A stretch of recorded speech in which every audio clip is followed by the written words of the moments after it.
رسول الله. الحمد لله وكفى وسلام على عباده الذين اصطفى. أما بعد، فقال النبي صلى الله تعالى عليه وآله وسلم: لا عدوى ولا طيرة ولا هامة ولا سفر، او كما قال علیہ الصلاۃ والسلام. محترم بزرگ اور دوستو، یہ سفر المظفر کا مہینہ چل رہا ہے، شروع ہو گیا ہے.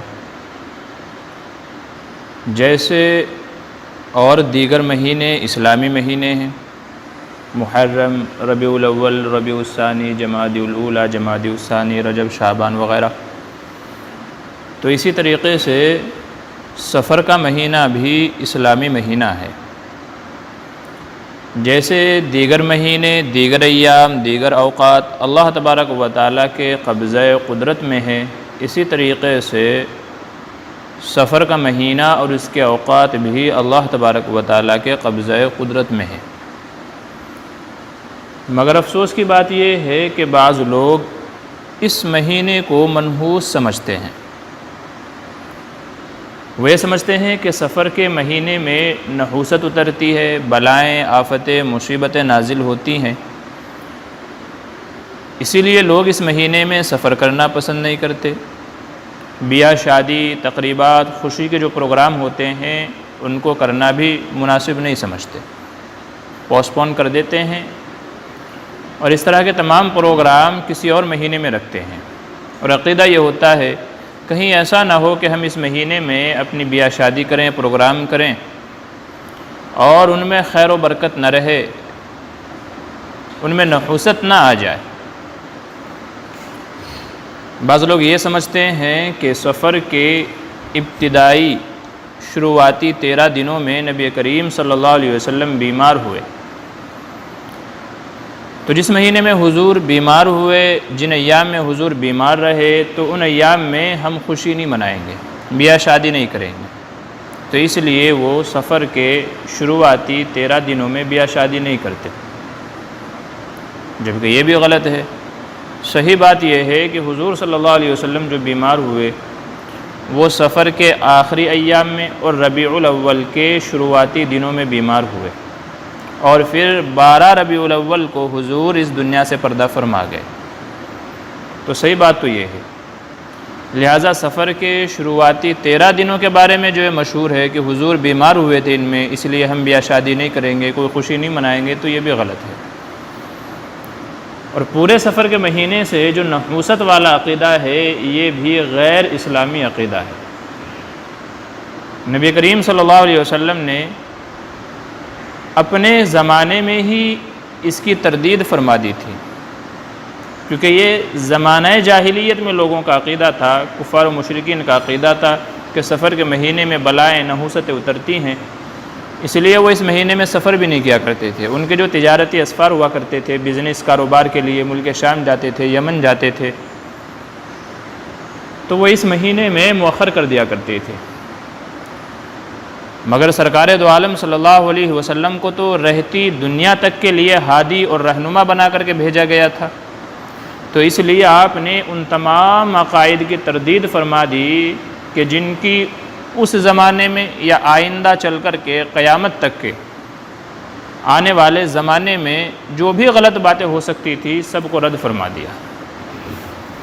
اور آپ نے ارشاد فرمایا: لا عدوى ولا طیرۃ ولا ہامۃ ولا سفر. فرمایا کہ چھوت چھات کی بیماری ایک کو چھونے سے دوسرے کو لگ جائے، فرمایا ایسا نہیں ہے. بعض روایت میں آتا ہے جب آپ نے یہ فرمایا تو ایک دیہاتی صحابی رضی اللہ عنہ کھڑے ہوئے اور کہنے لگے: یا رسول اللہ صلی اللہ علیہ وسلم، اگر چھونے سے بیماری نہیں لگتی تو پھر ایسا کیوں ہوتا ہے کہ میرے اونٹ جب تک جنگل میں چرتے ہیں، بیابان میں، میدان میں پھرتے ہیں، الگ الگ پھرتے ہیں، تو ان کو کچھ نہیں ہوتا. پھر جب میں شام کو ان کو باڑے میں لا کر کے باندھ دیتا ہوں تو ان میں ایک خارش زدہ اونٹ آ جاتا ہے، جس کو خارش کھجلی کی بیماری ہوتی ہے، اور وہ سب کو کھجلی والا بنا دیتا ہے. تو اگر چھوت چھات سے بیماری نہیں لگتی تو پھر بقیہ سب کیوں خارش زدہ ہو جاتے ہیں؟ آپ نے فرمایا، دیکھیں کتنے اچھے سے اس کی اصلاح کی، فمن اجربہ الاول، فمن اجربہ الاول، بقیہ کا تو اس سے لگے، لیکن اس کو کہاں سے لگی؟ پہلا جو آدمی ہے، پہلا جو اونٹ ہے، اس کو کہاں سے لگی؟ ظاہر ہے اس کا جواب یہی ہے کہ اللہ کی طرف سے ہی لگی۔ پہلا جو بھی بندہ ہے، پہلا شخص جس کو بیماری لگی ہے، وبا ہوئی ہے، تو اس کو تو اللہ کی طرف سے لگی ہے۔ تو جیسے اس کو اللہ تبارک و تعالیٰ کی طرف سے لگی ہے، تو ایسے ہی ہر بندے کو اللہ کی طرف سے ہی لگی ہے۔ اللہ کا حکم ہوا ہے تو ہی لگی ہے، اگر اللہ کا حکم نہیں ہوتا تو نہیں لگتی تھی۔ یہ الگ بات ہے کہ اس کا ذریعہ دوسرا بندہ بن گیا، اس لیے کہا گیا احتیاط کرو، لیکن یہ عقیدہ احتیاط کرو، لیکن یہ عقیدہ اس کو چھونے سے، ٹچ کرنے سے، اس کے پاس رہنے سے مجھے لگ جائے گی، یہ غیر اسلامی عقیدہ ہے۔ کتنے کورونا کے اس مہاماری جو ہے وبائی بیماری کے اندر کتنے لوگوں کے ہم نے ایسے واقعات سنے، ماں باپ کو کورونا ہوا، اولاد نے خدمت کی لیکن کچھ بھی نہیں ہوا، سر دبایا، پیر دبایا، دوائی دی، کپڑے دھوئے، سب کچھ کیا، ان کا کچھ بھی نہیں ہوا۔ گھر والوں کی دیکھ ریکھ اگر اپنے گھر والے نہیں کریں گے تو کون کرے گا؟ تو گھر والوں نے سب کچھ کیا، الحمدللہ، کسی اور کو کچھ بھی نہیں ہوا، جس کو لگا تھا وہ بھی الحمدللہ ٹھیک ہو گیا۔ تو آپ نے تردید فرمائی، لا عدویٰ، ایک کی بیماری دوسرے کی طرف متعدی نہیں ہوتی، ایک کی بیماری دوسرے کو نہیں لگتی جب تک اللہ نہ چاہے، تو احتیاط کرنی چاہیے، لیکن یہ عقیدہ رکھنا اس سے مجھے لگ جائے گی، یہ غیر اسلامی عقیدہ ہے، اس کی تردید فرما دی قیامت تک کے۔ لا عدویٰ، کبھی کسی کی بیماری کسی کو نہیں لگتی، اللہ تعالیٰ چاہتے ہیں تو ہی لگتی ہے، یہ الگ بات ہے وہ بندہ سبب بن جائے۔ ولا طیرۃ، نحوست، بلی راستہ کاٹ گئی، کام نہیں ہوگا، کتا سامنے سے گزر گیا، کام نہیں ہوگا، نہ جانے صبح میں کس کا منہ دیکھ لیا تھا کہ آج پورا دن نحوست کے ساتھ گزر رہا ہے، فرمایا اس کی بھی اسلام میں کوئی حقیقت نہیں ہے۔ بلی راستہ کاٹے، کتا راستہ کاٹے، کوئی اور الٹا کام ہو جائے، ہم سمجھتے ہیں یار یہ ہو گیا، اب تو میرا کام نہیں ہوگا، نحوست والا تصور، فرمایا یہ بھی اسلام میں نہیں ہے۔ نحوست تو آدمی کی اپنی ذات میں یا اعمال میں ہوا کرتی ہے، چیزوں میں نہیں ہے، آدمی کے خود کے اعمال میں ہے۔ فرمایا کسی چیز کو منحوس سمجھنا، نحوست والا سمجھنا، اس کی بھی اسلام میں کوئی حقیقت نہیں ہے، کوئی گنجائش نہیں ہے۔ ولا حامۃ، الو کا بولنا، بہت سارے لوگ الو کو منحوس سمجھتے ہیں، اور ایک بڑی شہرت والی بات ہوتی ہے کہ الو جس کے سر پہ سے گزر جائے وہ غریب ہو جاتا ہے، اور ایک پرندہ شاہین جس کے سر کے اوپر سے گزر جائے تو وہ مالدار ہو جاتا ہے۔ ایسی بھی کوئی بات نہیں ہے، اللہ جس کو دینا چاہتے ہیں اسی کو ملتا ہے۔ پرندوں کے گزرنے سے اگر ایسا ہوتا تو آدمی بڑی سے بڑی رقم دے کر کے خرید کر کے بولتا لے بھائی اس کو میرے سر کے اوپر سے گزار، میں مالدار ہو جاؤں گا۔ تو اللہ تعالیٰ جس کو دینا چاہیں گے اسی کو ملے گا۔ وَتُعِزُّ مَن تَشَاءُ وَتُذِلُّ مَن تَشَاءُ وَاللَّهُ يَرْزُقُ مَن يَشَاءُ بِغَيْرِ حساب، جس کو چاہتا ہے اس کو بے حساب دیتا ہے۔ فرمایا ولا حامۃ، الو کا بولنا منحوس سمجھا جاتا ہے، کوے کا بولنا مہمانوں کی آمد سمجھی جاتی ہے، گدھے کا رونا، کتے کا رونا بدفعلی سمجھی جاتی ہے۔ فرمایا یہ اسلامی عقائد نہیں ہے۔ ولا حامۃ ولا سفر، اور سفر کے مہینے میں بھی کوئی نحوست نہیں ہے، چونکہ حضور صلی اللہ علیہ وسلم کے زمانے میں بھی قریش اور کفار کا یہ عقیدہ تھا کہ اس مہینے میں بلائیں اترتی ہیں، تو آپ نے رد فرما دیا تا قیامت کے لیے کہ مہینوں میں کوئی نحوست نہیں ہے۔ نحوست تو آدمی کے اعمال کے اندر ہے، اگر آج کے دن اچھے عمل نہیں کیے تو میرا یہ دن منحوس ہے، بھلے ہی رمضان کا دن ہی کیوں نہ ہو جو سب سے بابرکت دن ہے اور سب سے بابرکت مہینہ ہے۔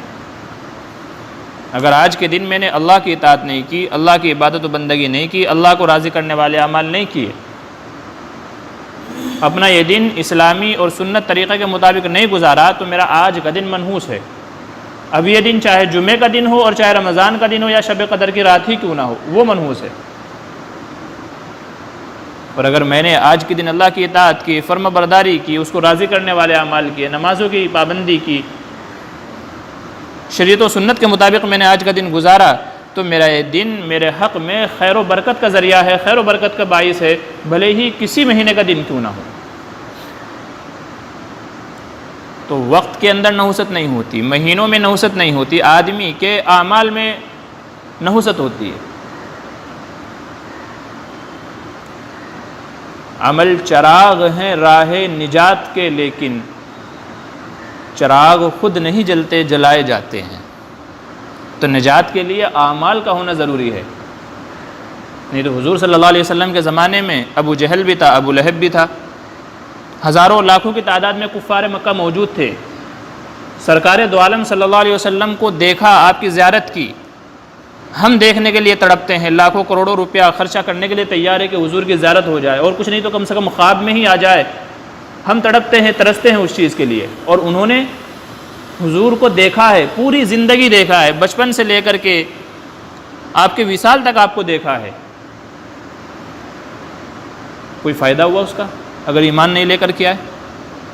نہیں، کوئی فائدہ نہیں ہے۔ ان اللہ لا یغفر ان یشرک، میرے حبیب کے قرب و جوار میں رہتے ہیں، رحمت للعالمین صلی اللہ علیہ وسلم کے پڑوس میں رہتے ہیں، آپ کے بازو میں رہتے ہیں، آپ کو ہر وقت دیکھتے ہیں، زیارت کرتے ہیں، مگر ایمان نہیں لائے تو کوئی فائدہ نہیں۔ بتائیے، جبکہ ایک ادنا صحابی جس نے حضور صلی اللہ علیہ وسلم کو زندگی میں ایک مرتبہ بھی دیکھ لیا اور ایمان لایا، اور ایمان پر اس کا خاتمہ ہوا، فرمایا جنتی ہے۔ ایک مرتبہ زیارت کی مگر ایمان لایا، ایمانی کی حالت میں انتقال ہوا، فرمایا جنتی ہے، صحابی ہے۔ مگر جو ایمان نہیں لایا وہ پھر چاہے زندگی بھر دیکھتا رہا، معاملات کرتا رہا، کچھ بھی کرتا رہا ہو، لیکن ایمان نہیں لایا تو اس کو کوئی فائدہ نہیں ہے۔ تو عمل آدمی کے نجات کے لیے کافی ہوتے ہیں، ایام نہیں۔ میں نے اتنے مہینے رمضان المبارک کے پائے، اتنی شب قدر کی راتیں مجھے ملی لیکن عبادت تو نہیں کی نا۔ حدیث میں یہ کہا گیا جو شب قدر میں اللہ کے لیے عبادت کرے اس کی معافی ہے۔ نہیں، یوں تو شب قدر تو ہم سب کو ملتی ہے، کوئی گھر میں پڑا سویا رہتا ہے، کوئی باتوں میں لگا ہوا ہوتا ہے، کوئی کچھ اور کر رہا ہوتا ہے، شب قدر تو آتی ہے، شب قدر تو ہر سال آتی ہے، ہم سب کو پتہ ہے بھئی آئی ہے، اس بار بھی آئی ہے، لیکن کب آئی ہے کسی کو پتہ نہیں۔ تو مطلب کیا ہے؟ مطلب یہ ہے بندے کو پتہ ہو شب قدر ہے آج اور وہ عبادت کرے تو معافی ہے۔ قرآن سامنے رکھا ہے، گھر میں رکھا ہے، لیکن پڑھتے نہیں ہیں تو اس کا فائدہ نہیں ہے، اس پہ نجات نہیں ہے۔ پڑھیں گے، عمل کریں گے تو فائدہ، ثواب اور نجات ہے۔ تو اصل تو اچھا ہونا یا برا ہونا وہ آدمی کے اعمال کے اوپر ڈیپینڈ کرتا ہے۔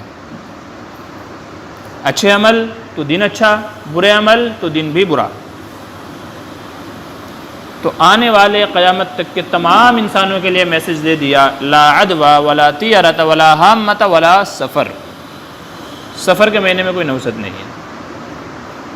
لہذا جو لوگ یہ سمجھتے ہیں کہ سفر کا مہینہ مصیبتوں سے بلاؤں سے بھرا مہینہ ہے، لہذا اس مہینے میں بیاہ شادی نہیں کریں گے، کوئی دوسرے خوشی کے پروگرام اور تقاریب منعقد نہیں کریں گے، یاد رکھیے کہ ان کو اپنے ایمان اور عقائد کی اصلاح کی ضرورت ہے، مبادا یہ عقیدہ کہیں کفر تک نہ پہنچ جائے۔ حدیث قدسی ہے، اللہ تبارک و تعالی ارشاد فرماتے ہیں، یوزینی ابن آدم، ابن آدم مجھے تکلیف دیتا ہے۔ کون کہہ رہے ہیں؟ اللہ تبارک و تعالی، خالق کائنات، مالک کائنات، احکم الحاکمین، کیا کہہ رہے ہیں؟ ابن آدم مجھے تکلیف دیتا ہے۔ سوچنے کی بات ہے نا، کس قدر محرومی کی بات ہے اگر اللہ تعالیٰ یہ کہیں کہ آدمی مجھے بڑی تکلیف دیتا ہے، میری بنائی ہوئی ادنا سی مخلوق، ذرا سی مخلوق، یہ 6 فٹ کی مخلوق مجھے تکلیف دیتی ہے۔ یوزینی ابن آدم، مجھے آدم کا بیٹا تکلیف دیتا ہے، کیوں؟ یسب الدہر، زمانے کو گالی دیتا ہے، زمانے کو برا بھلا کہتا ہے۔ وہ انا الدہر، اللہ تعالیٰ فرما رہے زمانہ تو میں ہوں، یقلب اللیل والنہار، اقلب اللیل والنہار، یہ رات دن مہینے سال یہ تو میرے قبضہ قدرت میں بدلتا ہوں نا ان کو۔ تو اللہ تعالیٰ چاہتے ہیں تو ڈیٹ بدلتی ہے، اللہ تعالیٰ چاہتے ہیں تو سورج غروب ہوتا ہے، چاند نکلتا ہے، تاریخ بدلتی ہے۔ اللہ تعالیٰ نہیں چاہیں گے سورج کو کھینچ دیں گے،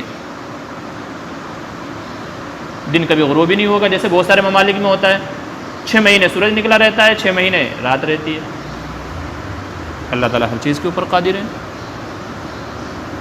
قیامت کا ایک دن 50,000 سال کے برابر ہوگا، 50,000۔ حضور کو گزرے ہوئے صرف 1400 سال ہوئے ہیں، 1400 مطلب 1,500، اور کہاں 50,000 سال کے برابر قیامت کا ایک دن۔ اللہ تعالیٰ کھینچ دیں گے دن کو، اللہ کی مرضی ہے۔ اللہ تعالیٰ نے خود قرآن کریم میں کہا ہے کون ہے جو رات دن کو نکالتا ہے؟ اگر اللہ تعالیٰ چاہیں اسپیڈ پہ پیر رکھ دیں دن تھم جائے گا، رات تھم جائے گی۔